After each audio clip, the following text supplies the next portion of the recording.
Welcome sa aking channel. I'm Jenny Ann from Jelly Ann Tutorial. Kung bago ka pa lang sa aking channel, pahingi naman dyan ng isang subscribe. Hit mo na rin ang bell button para updated ka sa mga susunod ko pang i-upload. For today's video about sa Migo application po ang ating topic. So, problema nyo ba ito? At ito. So, sa video na to ay tuturuan ko kayo kung paano yan maayos. Kaya ako interesado kahit tapusin mo ang video na to hanggang dulo dahil tuturuan kita. So, hello po sa mga hindi nakakakilala sa akin. I'm Jelly Ann from Jelly Ann Tutorial. Nag-upload po ako dito sa aking YouTube channel ng about sa earning app na kung saan ay pwede kang kumita kahit ikay nasa bahay lang. Basta meron kang cellphone at internet, pagkakitaan natin yan. Kaya kung gusto niyo po ng ganong topic, ay pwede po kayong bumisita sa aking YouTube channel at baka isa sa mga video ko ay makatulong sa inyo. And please don't forget to subscribe ng aking YouTube channel.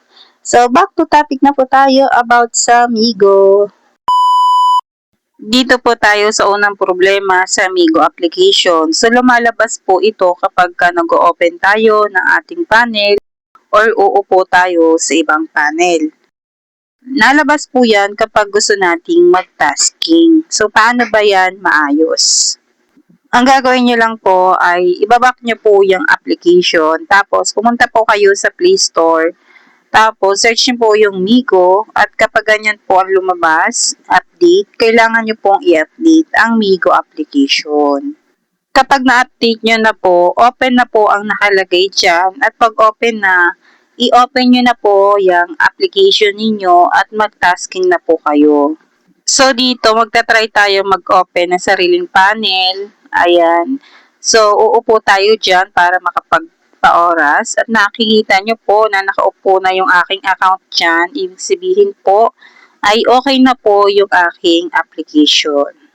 So, hindi na po galito yung lumalabas kasi kanina ganyan po. Pero nung nag-update po tayo ng Migo ay nakakapag-tasking na po ang aking account. Kung halimbawa po ganyan yung lumalabas sa inyong account sa Migo application, hindi kayo makapag-tasking, ang tamang gawin po doon ay i-update po ang Migo sa Play Store. So dahil okay na tayo diyan, dito naman tayo sa isang problema sa Migo application. So ito po siya. Lumalabas po yan kapag gusto natin mag-withdraw sa Migo application. So, ang nakalagay po dito ay not data. So, bakit nga ba ganyan po ang lumalabas? Ang Migo application po, sa mga hindi nakakaalam, ito po ay isang earning app na kung saan ay pwede mong i-download sa Play Store. Ilalagay ko sa comment section ang link para madiretso ka sa application na ito. Ito po ay isang earning app na pwede kang kumita gamit ang cellphone at internet. So, dito, meron na po akong proof na ako'y nakapag-withdraw dito sa Migo application. Kaya masasabi kong legit po ito. So, yan po. Pwede nyo pong panoorin sa mga gusto pong mag-withdraw sa Migo application at hindi alam kung paano, ay panoorin nyo po yung video ko na yan. Baka po sakaling makatulong po. So ngayon, explain ko na nga kung bakit nga po ganito ang lumalabas kapag gusto nyong mag-withdraw sa Migo application. So, ayan po ay lumalabas dahil sobra po ang inyong inipon. So, ano bang ibig kong sabihin doon? Ganito po kasi yun. Punta po tayo sa host center, itap po natin itong income. Makikita dito na 69,636 po na diamond yung naipon ko. At kung halimbawa magwi-withdraw ako, pipindutin ko po itong select, ay ganyan po yung lumalabas. So, hindi siya makapaglagay ng GCash number. Kasi nga po, ganyan ang lumalabas. So, bakit nga ba? Kasi po ay over po, ayan, for example, 20k ang kailangan sa $1. So, kailangan po 20k po ang inyong diamond. So, ang aking diamond kasi ay 69, kaya po hindi siya ma-withdraw. Ang kasunod po kasi ng 20k ay 100,000 na po ang kailangan. So, hindi rin po siya ma-withdraw kasi nga po 69 pa lang po yung diamond ko. At kung halimbawa nga po gusto kong mag-withdraw, kailangan po ay saktong 100,000 po ang aking diamond para po makapag-cash out ako. Ayan po ang paliwanag po diyan kung bakit ganyan po ang lumalabas kapag gusto nating mag-withdraw sa Migo application. Sana po ay nagets niyo po ang aking paliwanag. So, ulitin ko po, kapag gusto nyo mag-withdraw, kailangan saktong 20K or saktong 100,000 po ang diamond para makapag-cash out dito sa Migo application. For example, may lumampas, okay lang po kahit halimbawa ay 500 plus na diamond. Pero pag lumampas na po ng mas marami pa doon, katulad nga po nito, 69 na diamond yung akin, ay pag magwi-withdraw kayo, ganito po talaga ang lalabas dyan, not data. Hindi po kayo makakapaglagay ng GCash number. So, kailangan po, mas maganda kung sakto po na 20K, $1 po yun.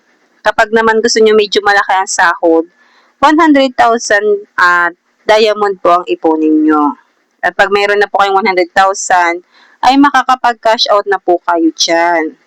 So, meron na nga po akong in-upload na tutorial kung paano nga po mag-withdraw dito sa Migo application. Pwede nyo na po yung panoodin kung halimbawa ay may sapat na po kayong diamond na naipon sa inyong account. Ganun po ang kailangan nating gawin para maka-withdraw. So, kailangan po ay sakto para hindi po not data ang lumabas. Meron naman pong nag-PM sa akin, sabi niya na kung saan daw pwede mag-withdraw dito sa Migo application kasi hindi po dito self-withdraw. Kailangan po natin ng seller para tayo ay makapag-withdraw dito sa Migo application at dito nga ay makakapili po kayo kung sino po ang inyong gagamitin sa pag-withdraw. So, kahit alin po diyan or kahit sino po dyan ay pwede kasi hindi naman po dyan ilalagay ni Migo yan kung hindi po sila pwede. So, sa aking first withdraw, siya po ang aking napili sa pag-cash out ko dito sa Migo application at dumating naman po talaga yung sahod ko sa aking GCash account. So, sinend po niya talaga yung aking sahod. Ayan po, siya po ang aking napili sa pag-cash out. So, marami naman pong seller, kayo na pong bahala mamili kung sino. So, dito po ay shinare ko lang din po sa inyo kung sino po yung pinili ko dyan para makapag-cash out sa Migo application. So, yun lang po ang aking tutorial for today. Sana po ang video na to ay nakatulong sa inyo.